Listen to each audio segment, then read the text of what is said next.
Think like a manager. Anyone studying for the CISSP exam has heard it 100 times and just as often wondered exactly what the heck it means. In this video, I'll share the answer with you in crisp, clear language. We'll talk through the key elements of the CISSP mindset to help you evaluate your answer options on the exam more effectively. In the next few minutes, I'll cover the key focus areas and I'll walk you through a couple of questions live so you can see the process in action. Are you ready to master the CISSP mindset? Then let's get to it.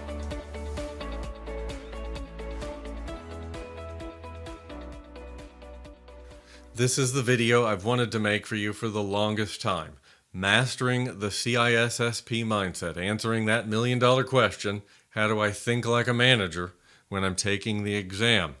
So if you haven't seen it already, I do have 8 core lessons around the CISSP Exam Cram Series, 1 lesson per domain.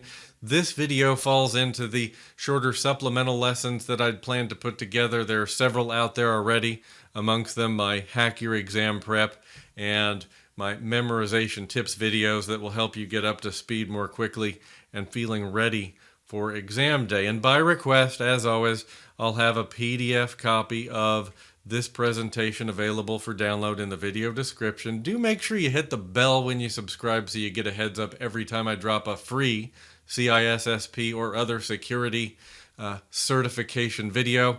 A thumbs up if you like what you're getting does help us with the YouTube algorithm. And if you don't have a copy of the official CISSP exam study guide, I do recommend you get one. It's less than $60, link in the video description. 1,000+ practice questions, lots of flashcards, definitely great material to help with your memorization. And now, let's get to that million-dollar question. When choosing your answers, how do you think like a manager? Frankly, this is a question with a multi-part answer, and I'm going to break down the key elements here with you now. And we're going to start with an often misunderstood pair of concepts, which are due diligence and due care. And I'm going to break this down about 4 different ways, so hang with me, and I think it's going to be clear when we get to the end. So we'll start with the simplest definitions from the official study guide, where due diligence is mentioned as practicing the activities that maintain the due care effort. So we see here at the base of it, due diligence supports due care. And due care is the act of doing what a reasonable person would do in a given situation. It's sometimes called the prudent man rule. So together, due diligence and due care will reduce senior management's culpability and liability when a loss occurs. It will also reduce senior management's downstream liability because the organization will not just be liable for their own losses, but potentially liable for losses of vendors and business partners and customers downstream who are damaged, who are injured financially or otherwise in the event of a loss. So let's unpack this a bit further. So due diligence and due care typically relate to a decision that the organization needs to make. It may be adoption of a new process framework, a new product, a new service. And we find that due diligence involves activities like research, like planning, like evaluation that typically happen before the decision is made. Due care, on the other hand, includes activities like implementation, like operation and upkeep, and reasonable measures that involve the doing actions after the decisions. And due diligence, increases our understanding and reduces our risk. The research increases our understanding and reduces our risk in the decision process.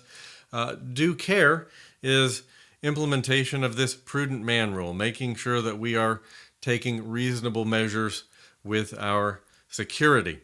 So let's unpack it a bit further. I'm really oversimplifying when I say that due diligence happens 100% before the decision. It's largely before the decision, as I mentioned there. Activities like evaluation, for example, could also occur after that decision as we go back to evaluate, do a little due diligence to make sure that the implementation we put in place, the process, whatever it is still effective in addressing our security concerns. So generally speaking, though, it's easy to think of due diligence as pre-decision, due care as post-decision. So one of these is research and one more actions. So let me put it to you another way. Very simply, due diligence is really thinking before you act, before we make that decision. And the reality with due care is that actions speak louder than words. When it comes to liability and culpability, good intentions do not comprise adequate due care. Actions of a reasonable person, on the other hand, do protect us in that due care scenario. So to look at this another way, I've seen folks memorize the difference here with the following. So for due diligence, do detect, because detect is an investigative action that would typically happen before a decision, right? Notice that do detect, DD, just like due diligence, DD. And on the due care side, do correct, where correct is an action, right? And due care involves actions. And you'll notice do correct is DC, like due care, also DC. So a nice mental anchor. So let's just flag these. Due diligence is the before decision, due care after the decision. Now, let's look at a couple of examples of due diligence and due care. So due diligence, knowledge and research of laws and regulations, industry standards, best practices around whatever the decision is that faces. If it's product adoption, process adoption, security strategy, whatever that might be. But it's really about those preemptive actions of exploration, investigation, and understanding. And on the due care side, the delivery or execution of reporting security incidents, security awareness training, disabling a terminated user's access in a timely way. These are all actions that matter in the security context. And remember, due diligence supports due care. So now let's take a look at an exam practice question. So our question is, which of the following is not an example of due diligence? Now you'll notice I underline not there because the first thing I notice is they're asking me for not due diligence. So putting my manager hat on here, what they're really asking me for is which is an example of due care. So I need to weed out the due diligence options in my answer choices. So I'm going to systematically eliminate those that I know are definitely not due care. So let's take a look and weigh these answers with what we've just learned about due diligence and due care. So choice A is performing a background check. So performing a background check on a candidate for a position at my company is an activity I would do before I hire that person. So that to me sounds like due diligence because it's activity before the decision. So I'm going to check that one off. That's definitely not it. B, verifying the security practices of a potential vendor. Well, so I would check out my vendor. I would vet the vendor before I hire them. So again, this looks like a before activity to me. So these look like two perfectly reasonable options, but when we really understand the difference between due diligence and due care, it's much easier for us to weed out the wrong answers, right? We're systematically eliminating answers that definitely aren't correct. So option C is updating routing firmware to the latest version. So that sounds like a maintenance and upkeep activity to me. I think this is a good potential answer here. I'm going to put the check box there since I've only got one right answer. I bet this is the one, but let's take a look at D. Penetration testing of a cloud app before purchase.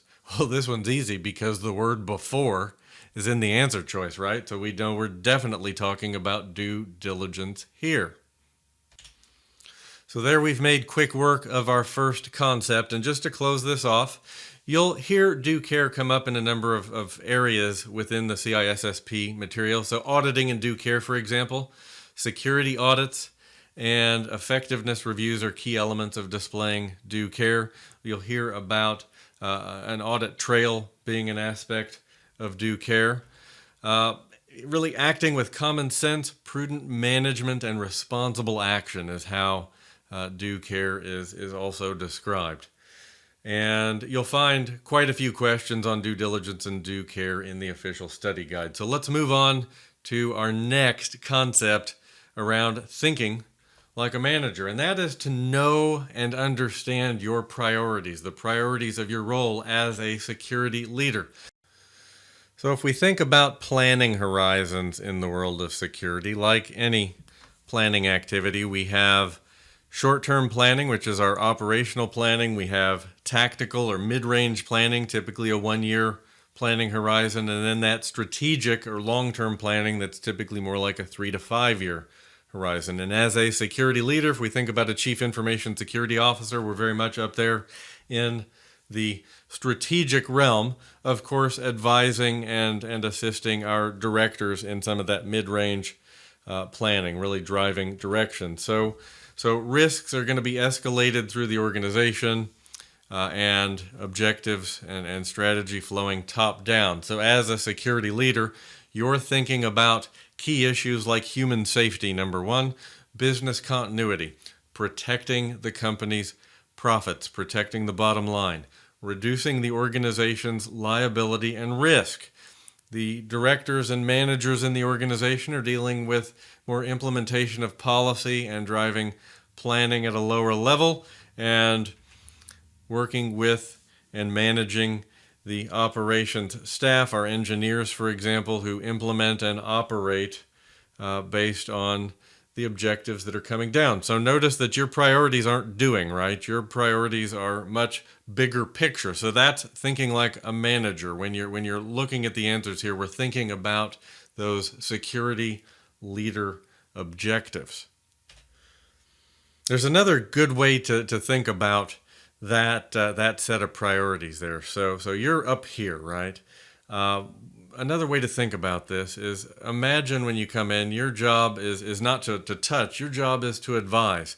Think of yourself as an outside security consultant advising an organization. You're not touching anything. You're basically advising on strategy, priorities, and safety. You're not doing. Imagine you're on a Teams call or a Zoom call, and you're helping folks. You're talking to folks remotely on video. This mindset will help bring your focus down to your objectives in terms of process, your role, due diligence, and due care. It's going to get your head in the right place by knowing your role as a security leader.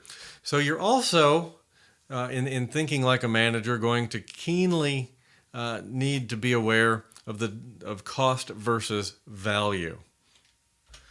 Because as a security leader, you need to cost justify every decision you make. So let's take an easy example I've seen in a number of places here, which is GDPR compliance. GDPR is something that applies to just about everybody now, because many companies, even those here in the US, do business with companies in Europe where GDPR compliance is king.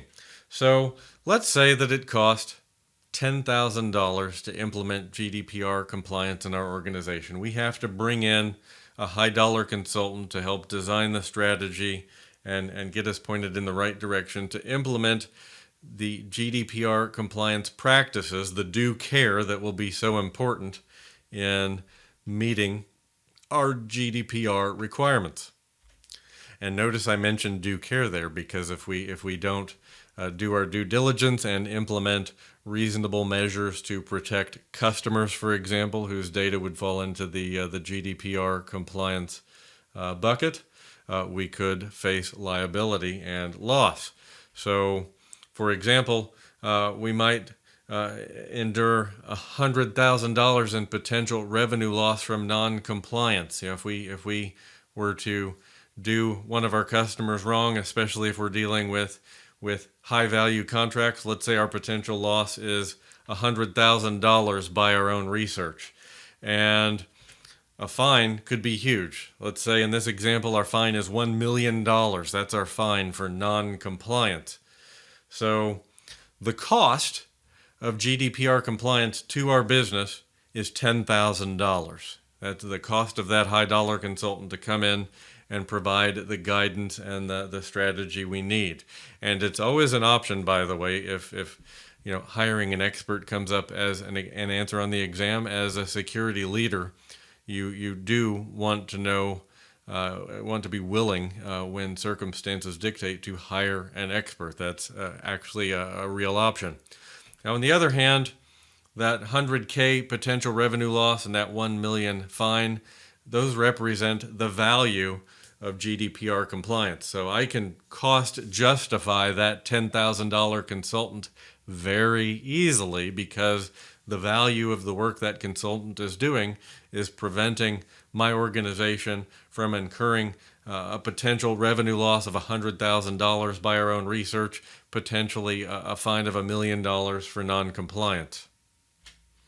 And this really calls to mind that the fact of the matter is here we have to quantify our risk and calculate the value of our control. So the value of our control in this case is much more than the cost of that control. So let's take a look at a sample question here, and we'll talk through this. And this will be a good reinforcement of some of the concept we just talked about here. So our question is, what is the final step of a quantitative risk analysis? So you do need to be very familiar with the quantitative risk analysis formulas for the exam, because as a security leader, you must cost justify all of your decisions in the real world. So quantitative, I know, means facts, figures, and formulas, of which there are several. So there's an assumption here also that we know process, that we know the steps of risk analysis. So let's just go through our answers one by one and see if we can pick out the right answer. So option A, determining the value of an asset. So in quantitative risk analysis, is determining the value of the asset the final step? Well, I would need to know the value of the asset to come to that bottom line decision. So no, definitely not. Is the final step to assess the annualized rate of occurrence, or ARO? So that's a formula. That ARO factors in my final valuation of my safeguard. So I know this is definitely not the answer. And if you know the steps of quantitative risk analysis, you'll know that as well. Step 3, conduct a cost-benefit analysis. So as a manager, I'm really thinking big picture. I'm really thinking bottom line, right? Bottom line to my organization, protecting our profits, reducing our liability, reducing our risk. Conducting a cost-benefit analysis is going to get me to the bottom line. So even if I don't understand the steps in risk analysis, this one right now looks to me to be a bottom line decision, but let's weigh option D just to be sure. So D is derive the annualized loss expectancy, or ALE. This is another formula. These formulas, I happen to know, are going to factor in to my cost-benefit analysis in some way. So D doesn't seem like the right answer to me either. So really, the bottom line here is I think I need to conduct a cost-benefit analysis. Yes, that is in fact the correct answer. That is the bottom line. So as a technical person, it can be very easy to fall into that trap of choosing one of these formulas, or choosing the value of an asset. These are all elements of the solution. They are not the bottom line solution, though. The final step is conducting that cost-benefit analysis. I have to think like a manager, and I'm going to get to that bottom line easier if I remember my role. And you'll want, in the world of calculating risk, there's a formula for safeguard evaluation. So you'll notice the ALE, the annualized loss expectancy, before the safeguard and after the safeguard, minus the cost of the safeguard, gives me the value of the safeguard. Now, if you haven't memorized all of the quantitative risk analysis formulas, they are very important. You need to be able to answer that question. Is my solution, is my safeguard cost effective, right? Because the answer is that the value of the safeguard must always be greater than the cost of the safeguard, as we saw in our GDPR example. I have a little surprise for you here. Go have a look at my quantitative risk analysis formulas videos. It's just the formulas in a real-world example by request. I think you'll find it very helpful. So thinking like a manager also means knowledge of key processes that help us drive security decisions, security operations, and our various strategies. So you'll need to know key processes and frameworks and some of the details within. So we've covered quite a few process frameworks throughout the 8 core lessons of the CISSP Exam Cram series, including areas like threat modeling and risk management and incident response and systems development lifecycle. So definitely you'll need to know the steps. If you watch the memorization tips video, I show you some techniques in there for more easily memorizing the steps within the processes. You'll need to know something about the roles and the objectives at each phase. So the roles, the tasks, the objectives, who's responsible for what. Do remember that as a manager, management sets directions and makes decisions. So you're not as much in the doing area as we talked about. So let's tackle a question, a sample question here that focuses on process. This one focuses on incident response. So maybe you have full knowledge of the incident response process steps as outlined in the CISSP study materials. Maybe you don't. Let's assume you don't, and we'll think through this logically together, thinking about the big picture. So candidate number 1 is response. So the response phase of incident response. If I think about this in the big picture, I'm looking out for the bottom line of my business, right? I'm looking out for business continuity. My first response probably isn't to fully identify root cause analysis. My initial reaction, I think, would be to limit the damage, to try to keep the trains running, right? Keep the company online while we then figure out what caused this incident and we figure out how we're going to make sure it never happens again. So reporting. So if I don't know anything about incident response reporting, that could mean reporting the incident. That could mean reporting after it's all over and rolling up my findings. Either way, I think that's probably not root cause analysis. That's going to be somewhere between the beginning and the end, right? So I'm going to go ahead and mark that one off. Option C, remediation.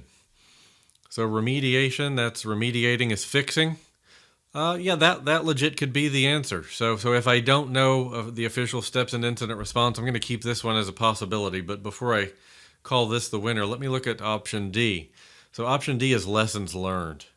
So I'm familiar with lessons learned from change management. So I know that's where we get together after everything's over and we talked about what we learned from the process and we make sure that it never happens again. So I'm pretty darn sure that C is my option. And in fact, C is the answer in this particular case. So I thought through that logically, thinking about the big picture, myself as a manager responsible for maintaining business continuity, maximizing profits, reducing risk and liability, right? So again, with this, there's little substitute for knowing the steps in the process, although we were able to logically think it through together, maintaining that management mindset. And you want to know, like I say, the roles and the tasks involved in the steps. So what's the objective of the remediation phase, for example? So the CISSP study guide, just by the by, let's look at incident response together quickly here to give you some context. So the steps are detection, response, mitigation, reporting, recovery, remediation, and lessons learned. So in the response phase, we're limiting damage. Mitigation phase, we're containing an incident. So just as I talked about, right, we're trying to keep the business moving and minimizing the impact early on. So remediation, these are the two areas that talk about root cause analysis. So in the remediation phase, that's where we're really dealing with root cause analysis. And then in lessons learned, we're talking about what happened with that root cause and how we'll make sure that this particular type of incident never happens again.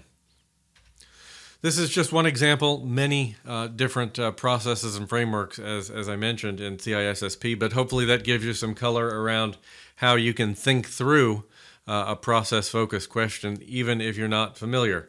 In Domain 1, we talk about sort of levels of policy development: acceptable use policy, security baselines, security guidelines, and security procedures, which include the detailed step-by-step instructions. Make sure that you know the difference in these 4 areas.